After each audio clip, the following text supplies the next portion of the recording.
Capítulo 52. La madrugada terminaba para dar paso a las primeras horas de la mañana.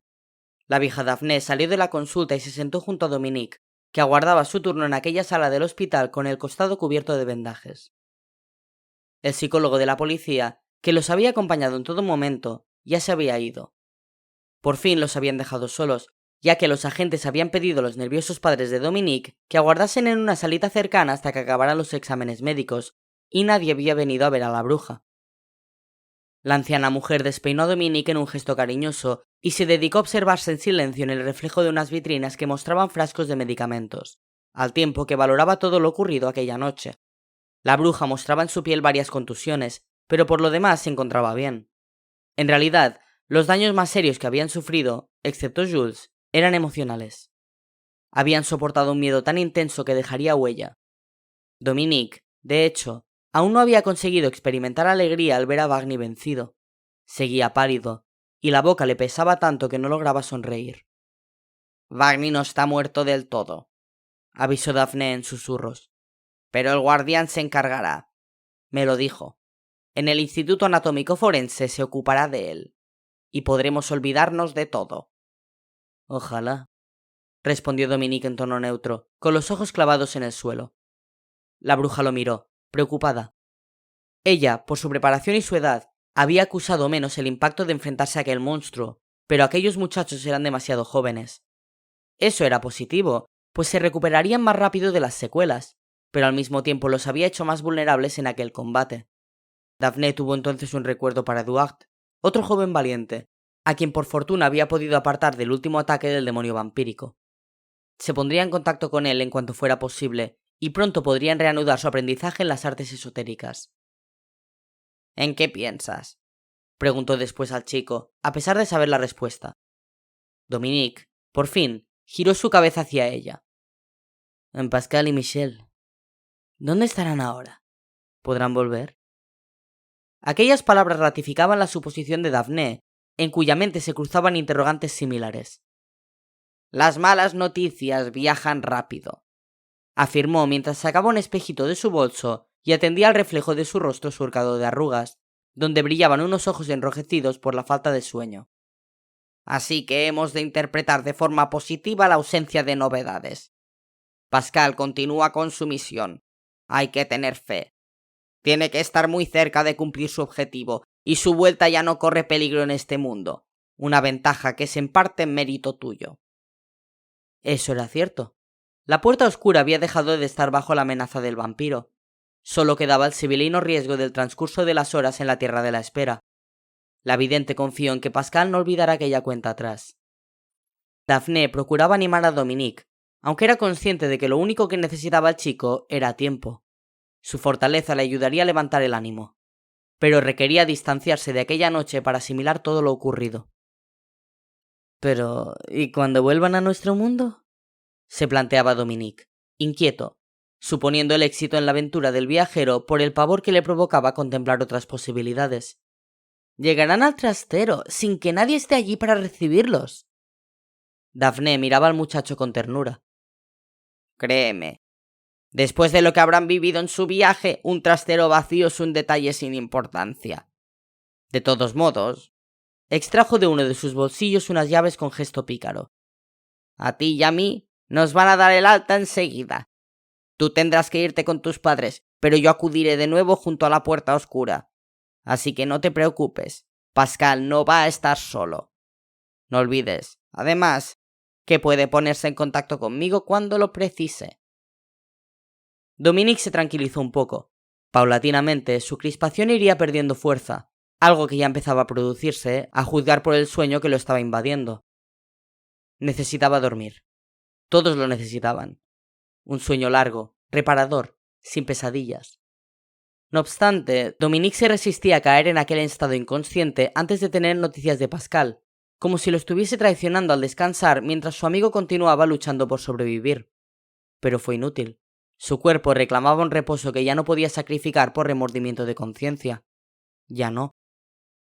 «Parece que Jules está mejor». Dominique, cabeceando sobre su asiento, oyó aquellas palabras de Daphne, que cada vez sonaban más lejanas. Me gustaría verlo antes de irnos. Dominique quiso asentir, aunque no estuvo seguro de haberlo hecho.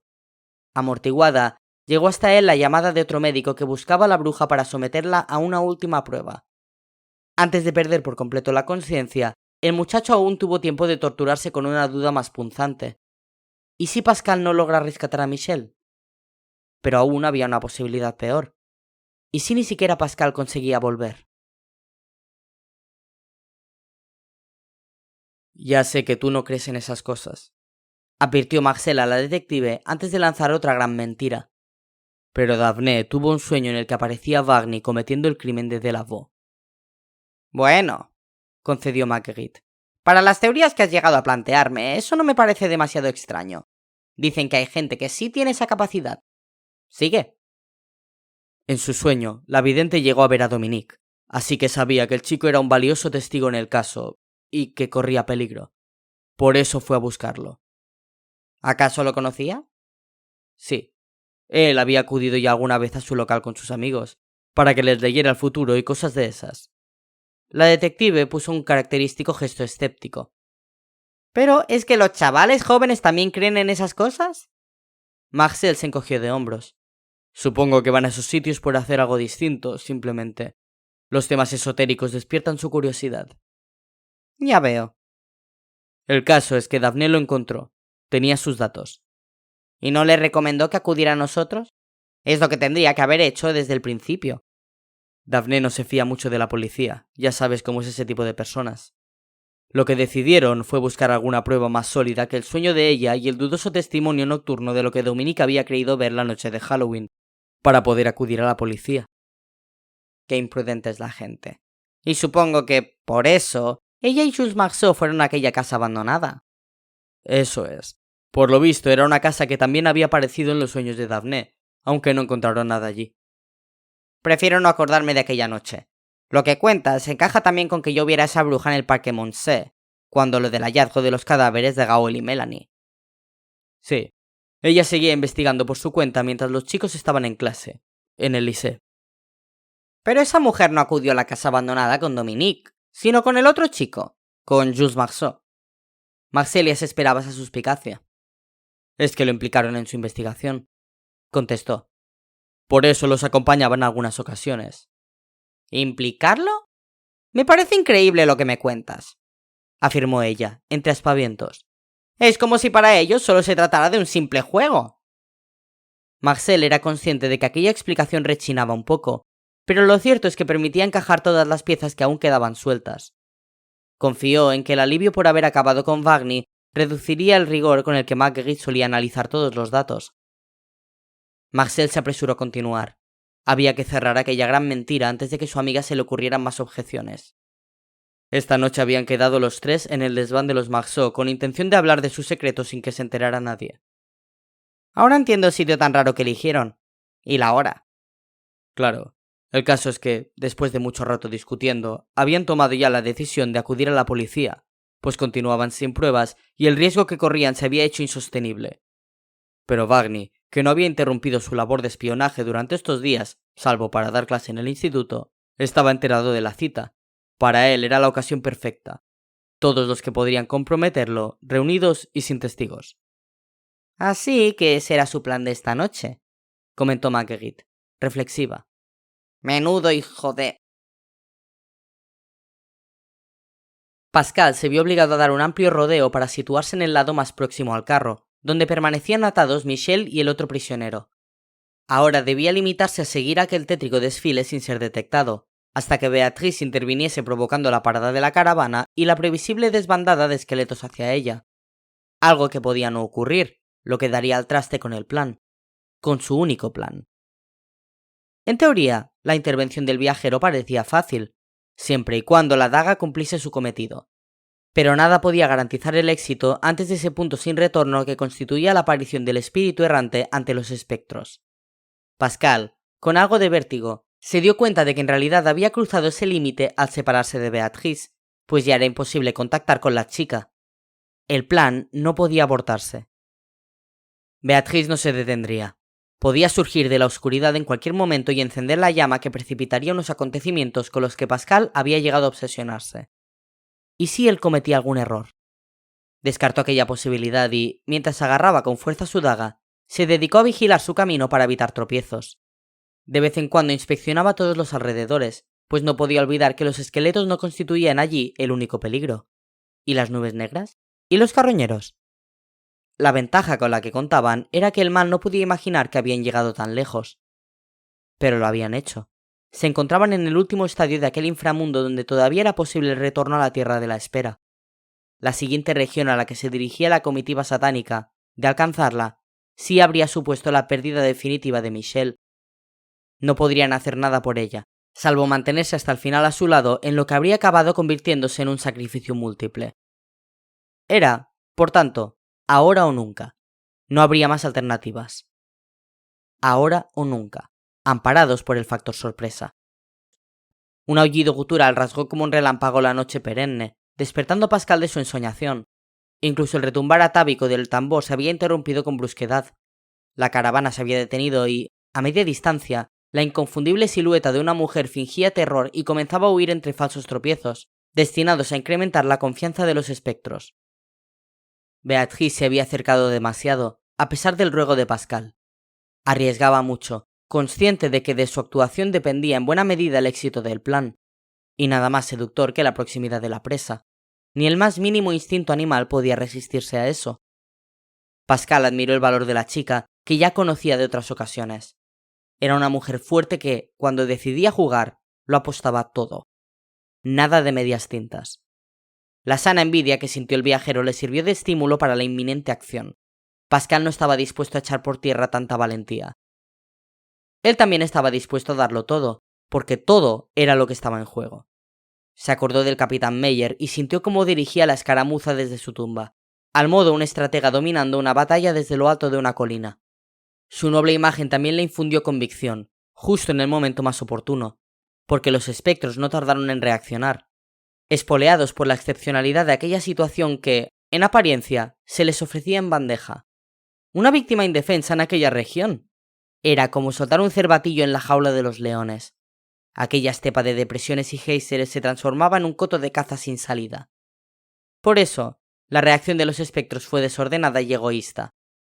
Todos pretendiendo hacerse con aquella carne que se ofrecía ante sus cuencas vacías, disputándose ser los primeros en lograr la mejor tajada. Su hambrienta imprudencia los llevó a pensar que apenas les costaría atrapar a aquella criatura, por lo que solo 3 guardianes se quedaron junto al carro. Michelle se vio sorprendida por aquella violenta parada, que casi le hizo perder el equilibrio. Sus propios reflejos le hicieron mover los brazos, en un aspaviento que delató la ausencia de ataduras en sus muñecas. Por fortuna, ninguno de los esqueletos la estaba mirando en aquel instante. Ella se apresuró a volver a la postura inicial. Aquellos seres horrendos aullaban mientras adoptaban posturas tensas, sus huesos cubiertos por las túnicas, girados en la misma dirección. Todos estaban pendientes de algo que sucedía más adelante. Michelle no prestaba atención a aquel tenebroso escándalo, pues las nuevas circunstancias habían activado su determinación de fuga. Sucediera lo que sucediese, había llegado el momento. El carro estaba quieto. Estudió el panorama antes de lanzarse. Tampoco era cuestión de suicidarse. Su necesidad de valorar si aquel instante era propicio la llevó a dirigir al fin los ojos hacia aquel revuelo, lo que le provocó una sorpresa mayúscula. Acababa de distinguir el origen de aquella repentina parada. Una chica. Los espectros habían echado a correr, con movimientos extraños, hacia ella. Michelle habría debido de saltar al carro aprovechando el caos, pero todavía necesitó unos segundos para comprender lo que acababa de ver. Una chica, como ella. Se trataba del primer ser humano que vislumbraba en aquel mundo, aparte del niño prisionero, y eso le transmitió un agradable calor, a pesar de que las escasas posibilidades de supervivencia que Michelle vaticinó a la desconocida tiñeron de tristeza su esperanza. Pero todo funcionaba así, por crudo que resultase. Eran las reglas del juego. El sacrificio de unos era necesario para el renacer de otros. El inevitable tributo de sangre de la naturaleza agreste. Michelle, todavía consternada por la fría sucesión de acontecimientos en aquel mundo, cayó en la cuenta de que, si no reaccionaba ya, el inmenso precio pagado por aquella joven no habría servido de nada. Eso sí sería trágico. Por eso, estimuló su resistencia y lanzó miradas calculadoras a su alrededor, olvidándose de todo lo que no afectara su seguridad y la del niño. Había muy pocos espectros cerca, así que no lo pensó más. se quitó la mordaza para poder respirar mejor y saltó. No estaba dispuesta a esperar a que el resto de los monstruos regresara con el cadáver de su víctima, arruinando aquella ocasión que podía ser la última. No, lucharían por sus vidas, aunque solo fuera para morir sin perder su dignidad, y para que al final de la otra chica tuviera sentido. Antes de que se percataran los guardias, que con sus miradas muertas asistían confiados a la cacería, Michelle agarró al chico prisionero y lo bajó también, sin molestarse en advertirle. No había tiempo. El griterío que provocaban los espectros que perseguían a la desconocida camufló los ruidos de ellos dos, que se perdieron en la noche, más allá del resplandor trémulo de las antorchas. Michelle aún llegó a oír unos ruidos que no identificó antes de desaparecer entre las tinieblas, pero no se detuvo a comprobar qué ocurría. Cada segundo valía el precio de la sangre. Pascal había contemplado a Michelle, casi incapaz de contener su emoción. Se encontraba tan cerca. Allí estaba ella, atada pero erguida, con un gesto que él adivinó desafiante. Atenta a lo que ocurría, preparada de algún modo que no supo interpretar. Pero era Michelle. Reconoció su pelo. Intuyó su cuerpo delgado y firme bajo aquella extraña tela blanca que lo cubría. ¿Por qué la habrían vestido así? La imagen de su amiga había obsequiado a Pascal con sabores de un mundo vivo que guardaba en una distancia cósmica. Lo importante era saber que ese mundo, su mundo, seguía existiendo más allá de aquella sofocante oscuridad. En la cabeza de Pascal solo había sitio para un pensamiento: estrechar a Michelle entre sus brazos. Ni siquiera le importó en aquel momento la respuesta pendiente, la incógnita sentimental que seguía en el aire. Él se había lanzado a aquel rescate absurdo sin exigencias, sin requisitos. Y no lo había olvidado, ni siquiera durante las penurias inhumanas que había tenido que soportar cada minuto en aquel infierno de múltiples aristas. Sí, necesitaba abrazarla, pero para eso habría que esperar. Lo asumió mientras abandonaba la visión de Michelle y se dirigía sin hacer ruido hacia los guardianes, que continuaban atentos a la batida que tenía lugar no muy lejos. Solo cuando estuvo casi encima de uno de ellos, Pascal entró en la zona iluminada por las antorchas y, sin dar a su primer enemigo tiempo de reaccionar, le lanzó una estocada horizontal que cortó la capucha de su hábito cercenándole la calavera. El cuerpo decapitado cayó al suelo, convirtiéndose en un simple montón de huesos cubiertos por un manto negro. La antorcha que sujetaba a aquel ser todavía ardía sobre la tierra volcánica. Pascal llamó a Michelle, pero no obtuvo respuesta. Otras teas también cayeron al suelo mientras tanto. Los otros dos espectros se habían percatado de lo que ocurría y se abalanzaban sobre Pascal sin darle tiempo a comprobar la eficacia de su primer golpe. Aunque semejante escena resultaba espeluznante, el calor que desprendía la daga sagrada y la convicción con la que Pascal la empuñaba le permitieron mantenerse firme. Así pudo rechazar el primer embate de los esqueletos, que reconocieron el arma que blandía entre las manos y se mantuvieron a una distancia prudencial. El viajero estaba comprobando que, en efecto, aquellos monstruos eran más inteligentes que los carroñeros. Como obedeciendo a una invisible consigna, los dos espectros se lanzaron al mismo tiempo contra Pascal, en lo que habría supuesto una maniobra mortal. Sin embargo, Pascal se limitó a obedecer los impulsos de la daga, que ante aquella amenaza se volvieron extremadamente veloces, creando alrededor del viajero un auténtico escudo protector. Los esqueletos no se esperaban aquel despliegue defensivo y cayeron bajo la lluvia letal de aquella pulida arma. Uno de ellos quedó mutilado, y Pascal terminó la faena decapitándolo antes de que pudiese recomponerse y volver a atacar. El otro, sin embargo, logró escapar con la única pérdida de un brazo, y empezó a alejarse para avisar a los demás espectros. No llegó a hacerlo. Pascal se precipitó tras su rastro y poco después terminaba con él del mismo modo que con los anteriores. Esto es soltar adrenalina, y no el puenting, se dijo. No se concedió un momento ni para recuperar el aliento. Se volvió ilusionado hacia el carro que trasladaba a Michelle y lo que quedó ante su vista lo dejó helado. Aquel tosco vehículo estaba vacío. Michelle y el otro prisionero habían desaparecido mientras él luchaba.